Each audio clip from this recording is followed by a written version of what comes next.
Welcome to CML and stuff. ഇന്നത്തെ ക്ലാസ്സിൽ Philip സിഡ്നിയുടെ ആസ്ട്രോഫിൽ ആൻഡ് സ്റ്റെല്ല എന്ന് പറയുന്ന സോണറ്റ് സീക്വൻസിലെ ആദ്യത്തെ കവിതയാണ് നമ്മളിന്നിവിടെ പറയുന്നത്. അപ്പോൾ സോണറ്റ് എന്ന് പറഞ്ഞു കഴിഞ്ഞാൽ നിങ്ങൾക്ക് അറിയാമായിരിക്കും 14 ലൈൻസിൽ ലിറിക്സ് സ്റ്റാൻസയാണ് സോണറ്റ് എന്ന് പറയുന്നത്.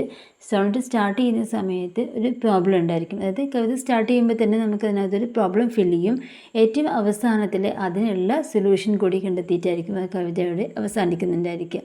പിന്നെ മുന്നേയുടെ ക്ലാസ്സുകളിലൊക്കെ നമ്മൾ എന്താണ് സോണറ്റ്, അതിൻ്റെ ഹിസ്റ്റോറിക്കൽ ബാക്ക്ഗ്രൗണ്ട്, അതായത് ലാറ്റിനിൽ നിന്ന് ഇംഗ്ലീഷിലേക്ക് സോണറ്റ് വന്നിട്ടുള്ള വഴിയൊക്കെ നമ്മൾ മുന്നേയുള്ള ക്ലാസ്സിൽ ജനറലായിട്ട് നമ്മൾ പറഞ്ഞിട്ടുണ്ടായിരുന്നു. ഇവിടെ നമ്മൾ ഫിലിപ്പ് സിഡ്നിയുടെ സോണറ്റിനെ കുറിച്ചാണ് പറയുന്നത്. അപ്പോൾ അദ്ദേഹത്തിൻ്റെ മരണശേഷമാണ് 208 സോണറ്റുകൾ ഉൾപ്പെടുന്ന ആസ്ട്രോഫിൽ ആൻഡ് സ്റ്റെല്ല എന്ന് പറഞ്ഞ ഒരു സോണറ്റ് സീക്വൻസ് പബ്ലിഷ് ചെയ്യുന്നത്. അതിനകത്തുള്ള ആദ്യത്തെ പോയമാണ് നമ്മൾ ഇന്നിവിടെ നോക്കുന്നത്. അപ്പോൾ ഈ ഒരു സോണറ്റ് എഴുതാൻ തീർച്ചയായിട്ടും ഒരു സാഹചര്യം ഉണ്ടായിരിക്കുമല്ലോ. ആ സാഹചര്യം എന്താണെന്നാണ് ആദ്യം പറയുന്നത്. അതായത് 14 വയസ്സുള്ള പെനിലോപ്പ് ഡേവിഡ്സുമായിട്ട് ഫിലിപ്പ് സിഡ്നിയുടെ വിവാഹം തീരുമാനിച്ചിട്ടുണ്ടായിരുന്നു. പക്ഷേ ഇടയ്ക്ക് വെച്ച് ഈ ഒരു പെനിലോപ്പിൻ്റെ അച്ഛൻ മരണപ്പെട്ടു പോയി കഴിഞ്ഞപ്പോൾ ആ ഒരു എഗ്രിമെൻ്റ് അവിടെ കംപ്ലീറ്റ് ആയില്ല. അങ്ങനെ പെനിലോപ്പിനെ അവളുടെ ഇഷ്ടത്തിന് വിരുദ്ധമായിട്ട് ലോർഡ് റിച്ചിന് വിവാഹം ചെയ്തു കൊടുക്കുകയാണ് ചെയ്യുന്നത്. സ്വാഭാവികമായിട്ടും സിഡ്നിക്ക് ഇത് അദ്ദേഹത്തിൻ്റെ ജീവിതത്തിൽ ഒരുപാട് മാനസികമായിട്ടുള്ള പ്രോബ്ലംസ് ഉണ്ടാക്കാനുള്ളൊരു കാരണമായി. അപ്പോൾ ആ ഒരു കാലഘട്ടത്തിൽ, ആ ഒരു സമയത്താണ് ഫിലിപ്പ് സിഡ്നി ഈ ഒരു സോണറ്റ് സീക്വൻസ് എഴുതാൻ വേണ്ടിയിട്ട് സ്റ്റാർട്ട് ചെയ്യുന്നത്. ഇവിടെ ആസ്ട്രോഫിൽ എന്നും ആസ്ട്രോഫെൽ എന്നും രണ്ട് രീതിയിലും മിക്ക ബുക്കുകളിലും നമുക്ക് കാണാൻ പറ്റും. സ്പെല്ലിങ് രണ്ടും ശരി തന്നെയാണ്, കറക്റ്റാണ്. അതായത് തുടക്കത്തിൽ ആദ്യം പബ്ലിഷ് ചെയ്യുന്ന സമയത്തൊക്കെ ആസ്ട്രോഫെൽ എന്ന രീതിയിലാണ്. പിന്നീട് മോഡേൺ വേർഷനാണ് ഈ ആസ്ട്രോഫിൽ എന്ന് പറയുന്നത്. അപ്പോൾ പ്രിൻറ്റിങ് മിസ്റ്റേക്ക് ആവാമെന്നൊക്കെ ഇപ്പോൾ മോഡേൺ ഏജിലെ റൈറ്റേഴ്സൊക്കെ അതിനെക്കുറിച്ച് പറയുന്നുണ്ട്. രണ്ടും സെയിം തന്നെയാണ്, രണ്ടും കറക്റ്റാണ്. സോ ഇവിടെ ആസ്ട്രോഫിൽ എന്ന് പറഞ്ഞു കഴിഞ്ഞാൽ സ്റ്റാർ ലവർ എന്നാണ് മീനിങ്. സിഡ്നിയാണ് നമ്മൾ ആസ്ട്രോഫിലായിട്ട് കാണുന്നത്. ദെൻ സ്റ്റെല്ല എന്ന് പറഞ്ഞാൽ സ്റ്റാർ, അത് പെനിലോപ്പാണ്. സോ ഇവിടെ സോണറ്റ് 1 ഒരു പ്രേമ കവിതയാണ്. അപ്പോൾ അതായത് വിവാഹം കഴിഞ്ഞ് പോയി, സങ്കടമുണ്ടായിരിക്കാം. അപ്പോൾ അതിനെക്കുറിച്ച് തന്നെയാണ് കവിതയിൽ പറയുന്നത്. അതേപോലെ തന്നെ ഈ കവിത എഴുതുന്ന സമയത്ത് കവിതയെ എഴുതുന്ന അദ്ദേഹത്തിൻ്റെ പ്രശ്നം, അതായത് കവിത എഴുതാൻ അദ്ദേഹത്തിൻ്റെ മനസ്സിൽ നിന്ന് കിട്ടാത്ത അദ്ദേഹത്തിൻ്റെ ഒരു പ്രോബ്ലത്തിനെ കുറിച്ച് കൂടി കവിതയിൽ പറയുന്നുണ്ട്. അതായത് ഇദ്ദേഹത്തിന് പെനിലോപ്പിനോടുള്ള പ്രണയത്തെക്കുറിച്ചും പ്ലസ് അതിൻ്റെ കൂടെ തന്നെ അദ്ദേഹത്തിന് ഈ കവിത മനസ്സിൽ നിന്ന് എഴുതാൻ കഴിയാത്ത ബുദ്ധിമുട്ടും കൂടി ഈ കവിതയുടെ ഒരു പ്രധാനപ്പെട്ട ആശയമാണ്. ദെൻ നെക്സ്റ്റ് നമ്മൾ പറയുന്നത് ഈ കവിത എഴുതാൻ കാരണമായ അദ്ദേഹത്തിനൊരു എയിം ഉണ്ടായിരിക്കുമല്ലോ, അതുപോലെ എന്താണ് കവിത എഴുതാൻ അദ്ദേഹത്തിന് പ്രേരണ എന്തായിരുന്നു എന്നുള്ളതിനെക്കുറിച്ചാണ് പറയുന്നത്. സോ ആദ്യത്തെ കോർട്ടൻസിൽ തന്നെ സ്പീക്കറായിട്ടുള്ള ആസ്ട്രോഫിൽ എന്തുകൊണ്ടാണ് താൻ ഈ കവിത എഴുതാൻ കാരണമായത്, എന്തായിരുന്നു തൻ്റെ ഉദ്ദേശം എന്ന് വ്യക്തമാക്കുന്നുണ്ട്. Loving in truth and fain in verse my love to show. അതായത് എൻ്റെ ഏറ്റവും പ്രിയപ്പെട്ട അവൾ, തൻ്റെ വേദനയിൽ നിന്ന് ഒരു റിലീഫ് കിട്ടാൻ വേണ്ടിയിട്ടാണ് തന്നെ ഈ കവിത എഴുതുന്നത്. അതായത് അവൾക്ക് തന്നെ അറിയാം തൻ്റെ മനസ്സിൽ ഇങ്ങനൊരു ആഗ്രഹമുണ്ടായിരുന്നു എന്ന് അവൾക്കറിയാം.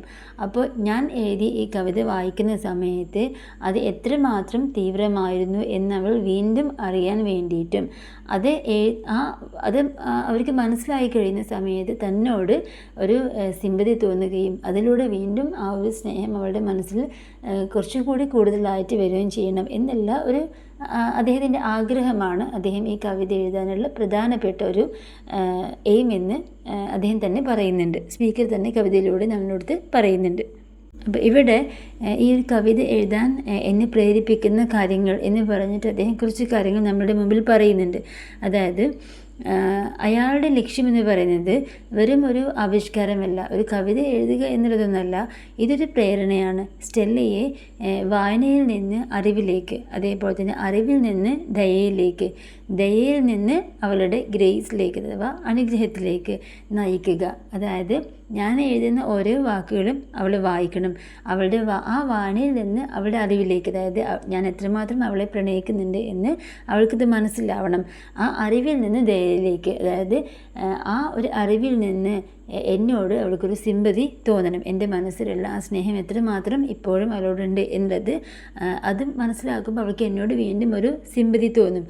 ആ സിമ്പതിയിൽ നിന്ന് അവളുടെ ഗ്രേസിലേക്ക്, അപ്പോൾ അവൾക്ക് എന്നോട് കുറച്ച് കൂടുതൽ സ്നേഹം വീണ്ടും തോന്നിയേക്കാം. ഇങ്ങനെയുള്ള അദ്ദേഹത്തിൻ്റെ ആ ഒരു മനസ്സിലുള്ള ആഗ്രഹമാണ് ഈ ഒരു കവിത എന്ന് അദ്ദേഹം വീണ്ടും ആവർത്തിച്ച് പറയുന്നുണ്ട്. ഇതെല്ലാം അദ്ദേഹത്തിൻ്റെ മനസ്സിലുള്ള ഒരു ആഗ്രഹവും പ്രതീക്ഷയുമാണ്. ഇവിടെ പാഷനും റീസണും തമ്മിലുള്ള ഒരു കോൺഫ്ലിക്റ്റാണ് മനസ്സിൽ നടക്കുന്നത്. ഇയാൾക്കറിയാം അവൾ ഒരിക്കലും ഇനി കിട്ടില്ല എന്നറിയാം, അതിങ്ങനെ ആഗ്രഹിക്കാൻ പാടില്ല എന്നറിയാം, എന്നാലും എഴുതാതെ ഇരിക്കാൻ അയാൾക്ക് കഴിയുമായിരുന്നില്ല. അപ്പോൾ ഇതിനകത്തുള്ള ചില ലൈൻസുകൾ നിങ്ങൾ ശ്രദ്ധിച്ചിട്ടുണ്ടായിരിക്കും. Pleasure might cause her reading might make her know, knowledge might pity win and pity grace obtain. അതായത് നേരത്തെ നമ്മൾ പറഞ്ഞ പോലെ തന്നെ ഈ ഒരു ആഗ്രഹത്തിൽ അവളത് വായിക്കാം, ആ വായനയിലൂടെ അവൾക്ക് കുറേ കാര്യങ്ങൾ മനസ്സിലാക്കാൻ പറ്റും എന്നെക്കുറിച്ചിട്ട്. ആ അറിവ് അവൾക്ക് എന്നോടൊരു സഹതാപം തോന്നാം, ആ സഹതാപത്തിലൂടെ അവൾക്ക് എന്നോട് വീണ്ടും ഒരു ഇഷ്ടം ഉണ്ടാവാം എന്നുള്ള അയാളുടെ ആഗ്രഹമാണ് ഈ കവിതയുടെ ലക്ഷ്യം. അപ്പോൾ ഫസ്റ്റിൽ ഒരു പ്രോബ്ലം നമ്മളിവിടെ പറഞ്ഞു കഴിഞ്ഞു, അതായത് എന്തുകൊണ്ടാണ് അദ്ദേഹം ഈ കവിത എഴുതിയത് എന്ന് നിങ്ങൾക്ക് മനസ്സിലായി. നെക്സ്റ്റ് നമ്മൾ പറയാൻ പോകുന്നത്, ഇദ്ദേഹം നേരത്തെ പറഞ്ഞിട്ടുണ്ടായിരുന്നു ഈ കവിത അവളോടുള്ള ഇഷ്ടം പ്രകടിപ്പിക്കാനുള്ള കവിതയും പ്ലസ് കവിത എഴുതാനുള്ള ഒരു ത്വര എൻ്റെ മനസ്സിൽ വന്നു കഴിഞ്ഞപ്പോൾ അത് എഴുതാൻ കഴിയാത്ത ഒരു കണ്ടീഷൻ എനിക്ക് വരികയും ചെയ്തു എന്ന് പറയുന്നുണ്ടല്ലോ. ആ പ്രോബ്ലം എന്താണ് എന്നുള്ളതിനെക്കുറിച്ചാണ് നമ്മൾ നെക്സ്റ്റ് പറയുന്നത്. നെക്സ്റ്റ് ഒരു 5 to 8 ലൈൻസുകളിലായിട്ട് ഈ ആസ്ട്രോഫിൽ അദ്ദേഹത്തിന് ഈ കവിത എഴുതുമ്പോൾ മനസ്സിൽ നിന്ന് വാക്കുകൾ കണ്ടെത്താനുള്ള ബുദ്ധിമുട്ട് വളരെ ഏറെ ഉണ്ടായിട്ടുണ്ട് എന്ന് അദ്ദേഹം എക്സ്പ്ലെയിൻ ചെയ്യുന്നുണ്ട്. അപ്പം നെക്സ്റ്റ് ഒരു 5 to 8 ലൈൻസുകളിലായിട്ട് ആസ്ട്രോഫിൽ ആ ഒരു കവിത എഴുതാൻ ആവശ്യത്തിനുള്ള വാക്കുകൾ മനസ്സിൽ നിന്ന് കണ്ടെത്താൻ കഴിയാത്ത അദ്ദേഹത്തിൻ്റെ ബുദ്ധിമുട്ടിനെ കുറിച്ച് എക്സ്പ്ലെയിൻ ചെയ്യുന്നുണ്ട്. അതായത് അങ്ങനെ ഒരു വാക്ക് കിട്ടാൻ വേണ്ടിയിട്ട് ഒരുപാട് ആളുകളുടെ മറ്റുള്ള മുന്നേ എഴുതിയ പല കവികളുടെയും കവിതകൾ ഞാൻ എടുത്ത് വായിച്ചിട്ടുണ്ട്, ഒരു ഇൻസ്പിറേഷന് വേണ്ടി വായിച്ചിട്ടുണ്ട്. അങ്ങനെയെങ്കിലും എനിക്ക് കുറച്ചും കൂടി ലൈൻസ് എൻ്റെ മനസ്സിലേക്ക് വന്നിരുന്നെങ്കിൽ എന്ന് ആഗ്രഹിച്ചിട്ടുണ്ട് എന്ന് പറയുന്നുണ്ട്. പക്ഷെ അതൊരു പരാജയമായിരുന്നു. അദ്ദേഹത്തിൻ്റെ മനസ്സിൽ അത്രയധികം വളരെ സങ്കടമുള്ള ആ മനസ്സിലേക്ക് ഒരു വായന കൊണ്ടും ഒരു പ്രചോദനവും എവിടെ നിന്നും അദ്ദേഹത്തിന് കിട്ടിയിട്ടില്ല. ഇവിടെ നമുക്കൊരു ഇന്നർ മീനിങ് കൂടി എടുക്കാം. അതായത് ആദ്യത്തെ വേണമെങ്കിൽ ഇദ്ദേഹത്തിൻ്റെ മനസ്സിലേക്ക് ആവശ്യമായിട്ട് പ്രചോദനം വന്നിട്ടില്ല എന്നും എടുക്കാം. അല്ലെങ്കിൽ റിനൈസൻസ് കാലഘട്ടത്തിലെ മിക്ക എഴുത്തുകാരുടെയും ഒരു പ്രോബ്ലമായിരുന്നു മുന്നേയുള്ള എഴുത്തുകാരെ സ്വീകരിക്കണമോ അതോ നമ്മൾ സ്വയം എഴുതണമോ എന്നുള്ള റിനൈസൻസ് എഴുത്തിലെ മിക്ക റൈറ്റേഴ്സിൻ്റെയും ഒരു മനസ്സിൽ വരുന്നൊരു മെയിൻ പ്രോബ്ലമായിരുന്നു ഇതിണ്ടായിരുന്നത്. അതായത് റിനൈസൻസ് കാലഘട്ടത്തിലെ മിക്ക കവികളുടെയും പ്രധാന പ്രശ്നമായിരുന്നു ക്ലാസിക്കൽ അല്ലെങ്കിൽ പെട്രാക്കിൻ ഫോംസിലുള്ള കവികളെ അല്ലെങ്കിൽ അങ്ങനെയുള്ള എഴുത്തുകാരെയൊക്കെ ഇമിറ്റേറ്റ് ചെയ്യണോ അതോ നമ്മൾ വ്യക്തിപരമായി നമ്മുടെ ഇമോഷൻസ് നമ്മുടെ ഫീലിങ്സിനെ എഴുതണോ എന്നുള്ളൊരു ടെൻഷൻ എപ്പോഴും ഈ റിനൈസൻസ് കാലഘട്ടത്തിലെ എഴുത്തുകാർക്ക് ഉണ്ടായിരുന്നു എന്ന് പറയുന്നുണ്ട്. അപ്പോൾ ഇവിടെ ഇദ്ദേഹത്തിൻ്റെ മനസ്സിലുള്ള ഈ ഒരു പെനലോപ്പിനെ കുറിച്ച് എഴുതാൻ വേണ്ടിയിട്ട് വേറെ വല്ല ആളുകളുടെയും കവിത എടുത്ത് എൻ്റെ മനസ്സിലേക്ക് ഇൻസ്പയറായി ഞാൻ എഴുതണോ അതോ എൻ്റെ മനസ്സിൽ നിന്ന് എഴുതണോ എന്നുള്ള ഇദ്ദേഹത്തിൻ്റെ ഈ ടെൻഷൻ ഉണ്ടല്ലോ, അത് ആ ഒരു കാലഘട്ടത്തിലെ എഴുത്തുകാരെ കൂടി റിഫ്ലക്റ്റ് ചെയ്തിട്ട് നമുക്ക് മനസ്സിലാക്കേണ്ടതായിട്ടുണ്ട്. നെക്സ്റ്റ് നമ്മൾ പറയുന്നത്, ഇപ്പോൾ നമ്മളൊരു 8th ലൈൻ വരെ ഒരു പ്രോബ്ലം നമ്മൾ മനസ്സിലാക്കി. അതായത് ഇദ്ദേഹത്തിന് കവിത എഴുതാൻ വാക്കുകൾ കിട്ടുന്നില്ല, അതിനുവേണ്ടി മറ്റുള്ള റൈറ്റേഴ്സിനെ മറ്റുള്ള എഴുത്തുകാരുടെ ബുക്കുകളൊക്കെ എടുത്ത് വായിച്ചിട്ട് ഇൻസ്പയർ ആവണോ എന്ന് അദ്ദേഹം സംശയിച്ചു എന്ന് പറയുന്നുണ്ടല്ലോ. അത് കഴിഞ്ഞ് 9th ലൈനിലാണ് ഈ വോൾട്ട, അതായത് ഒരു ജസ്റ്റ് ഒരു ടേണിംഗ് പോയിന്റ് എന്നൊക്കെ പറയുന്നു, ആ ഒരു രീതിയിലേക്ക് വരുന്നത് 9th ലൈനിലാണ്. അതായത് ഇദ്ദേഹം മനസ്സിലാക്കുന്ന ഒരു കാര്യം, നമ്മൾ ഇപ്പോൾ ജനറലായിട്ട് പറയുകയാണെങ്കിൽ നമ്മൾ എപ്പോഴും നമ്മൾക്ക് എല്ലാവർക്കും ഒരു ഇന്നർ ബ്യൂട്ടി ഉണ്ട്, നമുക്ക് എല്ലാവർക്കും ഒരു കഴിവുണ്ടായിരിക്കും അല്ലേ. നമ്മളെപ്പോഴും ആ കഴിവിനെ മനസ്സിലാക്കാതെ മറ്റുള്ളവരുടെ കാര്യങ്ങൾ ഇമിറ്റേറ്റ് ചെയ്യുന്ന സമയത്ത് നമ്മളുടെ ഉള്ളിലുള്ള പോലെയുള്ള സ്വാഭാവികമായിട്ടുള്ള ഒരു കഴിവിനെ ഇല്ലാതെയാക്കുകയാണ് അത് ചെയ്യുന്നത്, അല്ലേ? നമ്മളെപ്പോഴും മറ്റുള്ളവരെ ഇമിറ്റേറ്റ് ചെയ്യുകയാണ് ചെയ്യുന്നത്. സോ അതേപോലെ ഈ കവിതയിലേക്ക് വരുന്ന സമയത്ത് ഇദ്ദേഹം മനസ്സിലാക്കുന്ന ഒരു കാര്യം, നിർബന്ധിതമായ ഒരു പഠനം, അതായത് നിർബന്ധിച്ചുകൊണ്ട് നമ്മൾ മറ്റുള്ളവരിൽ നിന്ന് കിട്ടുന്ന ഒരു കാര്യം നമ്മളുടെ സ്വാഭാവികമായിട്ട് നമ്മളുടെ ഉള്ളിലേക്ക് വരേണ്ട കവിതയെ നമ്മൾ കൊല്ലുകയാണ് ചെയ്യുന്നത്. നമ്മൾ വെറുതെ ഇരുന്ന് ആലോചിച്ച് നമ്മളുടെ ഉള്ളിൽ തന്നെ വാക്കുകളുണ്ട്, നമുക്ക് നമ്മളുടെ ഇഷ്ടങ്ങളും പ്രണയവും എന്താണെങ്കിലും ഏത് ഫീലിങ്സ് ആണെങ്കിലും അത് നമുക്ക് എക്സ്പ്രസ് ചെയ്യാനുള്ള കഴിവ് നമ്മളുടെ ഉള്ളിൽ തന്നെയുണ്ട്. അത് നമ്മൾ വേറൊരാളെ ഒന്നും ഇമിറ്റേറ്റ് ചെയ്യേണ്ട ആവശ്യമില്ല. സോ അതുകൊണ്ട് അദ്ദേഹം മനസ്സിലാക്കിയ ഒരു പെട്ടെന്ന് ഇത്രയും നേരം നമ്മളൊരു പ്രശ്നത്തിലൂടെ കടന്നു പോയിട്ട് പെട്ടെന്ന് അദ്ദേഹത്തിൽ ഒരു തിരിച്ചറിവിലേക്ക് എത്തുകയാണ്. നിർബന്ധിതമായ ഒരു പഠനം ഒരിക്കലും നമ്മൾക്ക് പോസിറ്റീവായ റിസൾട്ട് തരില്ല. തീർച്ചയായിട്ടും നമ്മുടെ ഉള്ളിലുള്ള ഒരു ഇന്നർ ബ്യൂട്ടിയെ ഇല്ലാതെയാക്കുകയാണ് ചെയ്യുന്നത്. അപ്പോൾ ഇതിനകത്ത് ഒരു വാക്കുകൾ ഗർഭം ധരിച്ചിട്ടുണ്ട് എന്ന് പറയുന്നുണ്ട്, പ്രഗ്നൻറ്റ് വിത്ത് വേർഡ്സ് എന്ന് പറയുന്നത്. അതായത് ഉള്ളിൽ ഒരുപാട് വാക്കുകളുണ്ട്, അതിനങ്ങോട്ട് പുറത്തേക്ക് കൊണ്ടുവരാൻ അദ്ദേഹത്തിന് കഴിയുന്നില്ല എന്ന് പറയുന്നുണ്ട്. സോ ഈ ഒരു നിരാശയോട് കൂടിയിട്ട് നമ്മുടെ കവിതയുടെ ഈ സോണറ്റിൻ്റെ ഏറ്റവും അവസാനത്തിലേക്ക് നമ്മൾ അടുത്ത ഒരു ഭാഗത്തിലേക്ക് പോവുകയാണ്. അങ്ങനെ നമ്മൾ ഈ സോണറ്റിൻ്റെ അവസാനത്തെ കപ്ലറ്റിലേക്ക് എത്തി. നമുക്കറിയാം എപ്പോഴും സോണറ്റിൻ്റെ അവസാനത്തിൽ നമ്മൾ ഇത്രയും നേരം പറഞ്ഞിട്ടുള്ള ഏതൊരു പ്രോബ്ലത്തിൻ്റെയും സൊല്യൂഷൻ ആ കവിതയുടെ അവസാനത്തിൽ ഉണ്ടായിരിക്കും നമ്മൾ പറഞ്ഞു. സോ ഇവിടെ മ്യൂസിനോട് നേരിട്ട് സംസാരിക്കുകയാണ് ചെയ്യുന്നത്. അപ്പോൾ ഇതാണ് കവിതയുടെ ക്ലൈമാക്സും അതുപോലെ തന്നെ സെൻട്രൽ ഒരു ഉപദേശം കൂടി നമുക്കിവിടെ മനസ്സിലാക്കാൻ പറ്റും. അപ്പോൾ ഗ്രീക്ക് മിത്തോളജിയിലെ 9 മ്യൂസസ്, അതായത് കലകളെയും ശാസ്ത്രങ്ങളെയും ഒക്കെ നിയന്ത്രിക്കുന്ന 9 മ്യൂസസിനെ കുറിച്ച് പറയുന്നുണ്ട്. ഇവിടെ കാലിയോപ്പ് എപ്പിക് പോയട്രിയുടെ മ്യൂസാണ്, അല്ലെങ്കിൽ ഇറാറ്റോ ലവ് പോയട്രിയുടെയാണ് മ്യൂസാവാം. അവരാണ് നമ്മൾക്കിവിടെ പരിചയപ്പെടുത്തുന്നത്. അപ്പോൾ ഇവർ പറയുന്നുണ്ട്, ഈ മ്യൂസുമായിട്ടുള്ള കോൺവെർസേഷനിൽ നിന്ന് ഇദ്ദേഹത്തിന് മനസ്സിലാവുന്ന കാര്യം, യഥാർത്ഥമായ ഒരു കവിത, നമ്മൾ എഴുതുന്ന യഥാർത്ഥമായ കവിത നമ്മളുടെ ഉള്ളിൽ നിന്നാണ് വരേണ്ടത്. നമ്മളുടെ ആത്മാർത്ഥമായ നമ്മളുടെ വികാരങ്ങളിൽ നിന്നാണ് വരേണ്ടത്. നമ്മുടെ ഉള്ളിലുള്ള ഫീലിങ്സിൽ നിന്നാണ് കവിത വരേണ്ടത്. നമ്മൾ വേറെ ആരെയും എന്ത് ചെയ്യേണ്ട ആവശ്യമില്ല, ഇമിറ്റേറ്റ് ചെയ്യേണ്ട ആവശ്യമില്ല എന്ന് ഇദ്ദേഹത്തിന് ലാസ്റ്റിലെത്തുമ്പോൾ മ്യൂസുമായിട്ടുള്ള കോൺവെർസേഷനിലൂടെ മനസ്സിലാവുന്നുണ്ട്. സോ ഇപ്പോൾ കവിത എന്ന് പറയുന്നത് വരേണ്ടത് എവിടെ നിന്നാണ്? നമ്മളുടെ ഹൃദയത്തിൽ നിന്നാണ്. അപ്പോൾ ഈ പെനിലോപ്പിനോടുള്ള ഇഷ്ടം അത്രയും നിങ്ങളുടെ മനസ്സിലുണ്ടല്ലോ, ഈ നമ്മളുടെ ആസ്ട്രിഫിലിൻ്റെ മനസ്സിലുണ്ടല്ലോ. അപ്പോൾ പിന്നെ എന്തിനാണ് വേറെ കുറേ കവികളുടെ ബുക്കൊക്കെ എടുത്ത് വായിക്കേണ്ട ആവശ്യം എന്താ?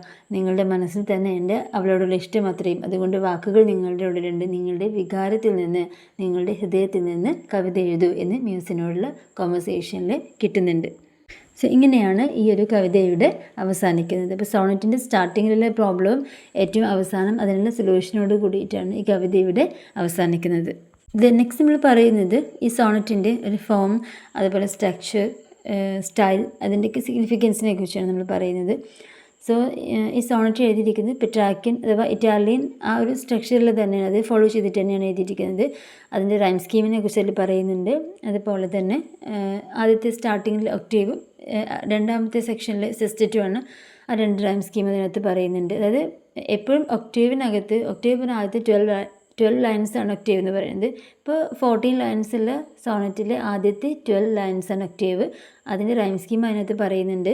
അതിനകത്താണ് ഒരു പ്രോബ്ലം ഉള്ളത്. ഏറ്റവും അവസാനത്തെ 2 ലൈൻസാണ് സെസ്റ്ററ്റ് എന്ന് പറയുന്നത്. അപ്പോൾ ആ സെസ്റ്ററ്റിൻ്റെ റൈം സ്കീം അതിനകത്ത് പറയുന്നുണ്ട്. അതിനകത്താണ് സൊല്യൂഷൻ ഉള്ളത്.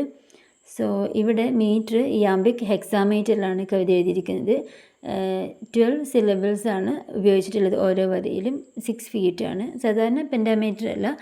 അങ്ങനെ സിഡ്നിയുടെ റൈമും മീറ്ററും കുറച്ചുകൂടി സ്വതന്ത്രമായിട്ടാണ് അദ്ദേഹം എഴുതിയിട്ടുള്ളത്. കുറച്ചുകൂടി ഡിഫറെൻ്റ് ആയിരിക്കും, എല്ലാ റൈറ്റേഴ്സും ഒരുപോലെ ആവില്ലല്ലോ, ഡിഫറെൻ്റ് ആണ്. ദെൻ ഈ മ്യൂസിനെ കുറിച്ച് പറയുന്നത് എലിസബത്തൻ കൺവെൻഷൻ തന്നെയാണ്. പഴയകാല മിക്ക കവിതകളിലും എന്തായിരിക്കും ഇങ്ങനെ ഓരോ മ്യൂസിനെ കുറിച്ചിട്ടുള്ള അങ്ങനത്തെ കാര്യങ്ങളൊക്കെ ഉണ്ട്. ഇതൊക്കെ എലിസബത്തൻ കൺവെൻഷൻ തന്നെയാണ്. സോ എന്നിരുന്നാലും ഈ ഒരു സോണറ്റ് 1 3 പാർട്സുകളായിട്ട് നമുക്ക് വേണമെങ്കിൽ എക്സ്പ്ലെയിൻ ചെയ്യാൻ പറ്റും. ഒന്ന്, സ്റ്റെല്ലയോടുള്ള ഒരു പ്രണയ കവിതയായിട്ട് നമുക്ക് പറയാം. അല്ലെങ്കിൽ പെട്രാക്യൻ അനുകരണത്തെ തള്ളിക്കളയുക, അതായത് നേരത്തെ നമ്മൾ പറഞ്ഞല്ലോ ആ ഒരു രീതി, അപ്പോൾ അതിനെ തള്ളിക്കളയുന്നതായിട്ട് വേണമെങ്കിൽ പറയാം. അല്ലെങ്കിൽ കവിത സൃഷ്ടിക്കുന്നതിനെ കുറിച്ചിട്ടുള്ളൊരു മെറ്റാ പോയം, അതായത് കവിത എഴുതേണ്ടത് എങ്ങനെയാണ് എന്ന് പറഞ്ഞു കൊടുക്കുന്ന രീതിയിലുള്ളൊരു മെറ്റാ പോയമായിട്ട് വേണമെങ്കിൽ നമുക്കിതിനെ പറയാം.